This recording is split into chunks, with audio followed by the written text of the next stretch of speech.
नमस्कार सभी को, जय जिनेंद्र। जैसा कि आपको बता दें कि ललितपुर में जैन पंचायत का चुनाव अपनी सरगर्मियां लगातार तेजियों पर है और आज अंतिम दिन है। कल सुबह वोटिंग होगी, जिसको लेकर प्रत्याशी के प्रति हम जानते हैं जैन मिलन चंदा प्रभु ढोड़ा घाट की कुछ महिलाओं में चुनाव है। इसमें 2 प्रत्याशी हैं, तो सबसे अच्छा प्रत्याशी कौन है इनमें? हमें तो अभी अक्षय तड़ैया लगी।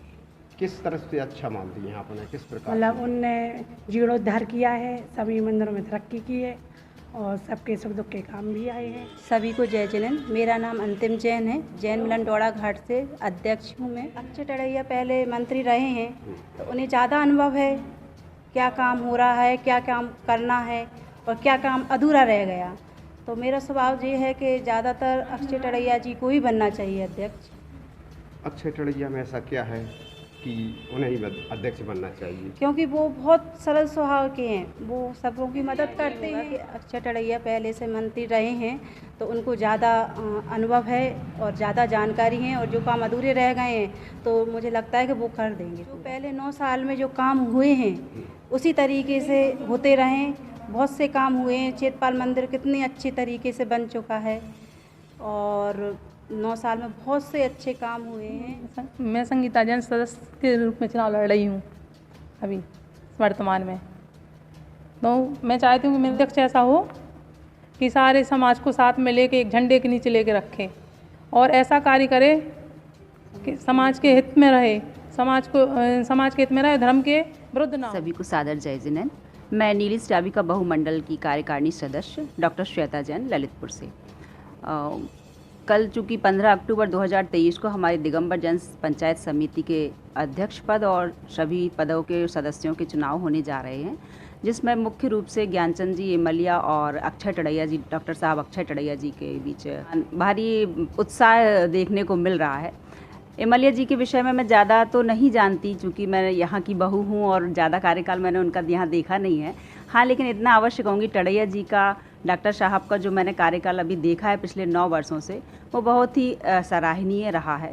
वैसे भी देखने में आया है कि पिछले कई सालों से 8-9 सालों से हमारे ललितपुर के जैन समाज के मंदिरों में जो विकास हुआ है, जो उत्थान हुआ है, वह भी हम सबकी नज़रों में है। उससे देखने को लगता है कि इस डॉक्टर साहब का कार्यकाल बहुत अच्छा रहा है और हम भी यही चाहते हैं कि हमारे देवशास्त्र गुरु के प्रति सच्ची श्रद्धा, उनका सम्मान बना रहे, हमारे जैन मंदिरों का उत्थान हो, निर्माण हो, हमारे जैन धर्म की पताका, धर्म ध्वजा आकाश में लहराती रहे।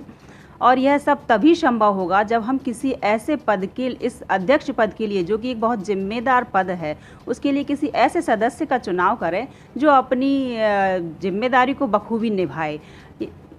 वयोवृद्ध व्यक्ति को चुनने की अपेक्षा मेरा ये मत है कि हम किसी ऐसे व्यक्ति को चुनें जिसमें कार्य करने का उत्साह तो हो ही, सोच भी उनकी यंग हो, क्योंकि हम यंग सोच के साथ, युवा सोच के साथ ही हम बहुत कुछ कर पाते हैं, कर सकते हैं और इस समाज को हम एक नई दिशा प्रदान कर पाएंगे। यह मानना है कि यह आवश्यक नहीं है कि जो अध्यक्ष पद या किसी अन्य पद के लिए लड़ रहे हैं या जो जीत रहे हैं वही योग्य हैं, नहीं, बल्कि जो वर्तमान में हैं अथवा नहीं हैं या जो पहले रह चुके हैं पद पर, उनको साथ लेकर के यदि वर्तमान के व्यक्ति आगे बढ़ते हैं तो शायद विकास कई गुना अधिक तेज़ी से हो जाएगा, क्योंकि उसमें उनका अनुभव जुड़ा होगा। हमारा प्रयोग और उनका अनुभव दोनों जब मिलकर के कार्य करेंगे तो हमारा जैन धर्म, हमारे देवशास्त्र गुरु के प्रति जो भी हमारी लगन और श्रद्धा है, वह तेज़ी से विकास की ओर प्रगतिशील होगी।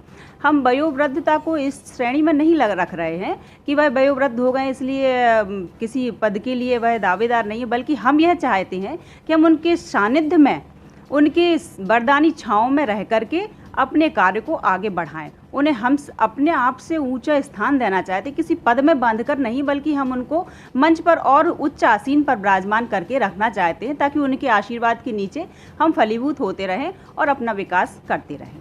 मैं चाहती हूँ कि जैन धर्म को नई दिशा और दशा मिले। अध्यक्ष पद हो, महामंत्री हो, सचिव हो या वार्ड के किसी भी मेंबर्स का चुनाव हो, मैं सभी सदस्यों से यह अपील करती हूँ कि वह अपने ही क्षेत्र तक सीमित ना रहें, अपने ही वार्ड तक सीमित ना रहें, अपने वार्ड का विकास तो करें ही, साथ में अन्य जगह पर जहाँ उनके सहयोग की आवश्यकता है वहाँ भी वह अपना सहयोग दें और विकास के क्षेत्र में प्रत्येक व्यक्ति कंधे से कंधा मिलाकर आगे बढ़ता चले जाए, तभी हम एकजुट होकर के संपूर्ण विकास की ओर अग्रसर हो पाएंगे। लास्ट में मैं सभी से अपील करना चाहती हूँ, विनम्र अनुरोध है मेरा कि सुबह 7:30 बजे से दोपहर 2:30 बजे तक मतदान होना है। विशेषकर माताओं बहनों से मेरी करबद्ध प्रार्थना है कि अपना आलस्य छोड़ करके, घर के कार्यों को थोड़ा दरकिनार करके आप समय पर मतदान के लिए अवश्य जाएं और मतदान करके अपना पहला कर्तव्य पूर्ण करें। उसके बाद के कर्तव्य तो हमारे सदस्य देखेंगे ही, लेकिन आप सबसे अनुरोध है कि अधिक से अधिक संख्या में पधार कर कल मतदान में सहयोग प्रदान करें। धन्यवाद। जय जिनेंद्र।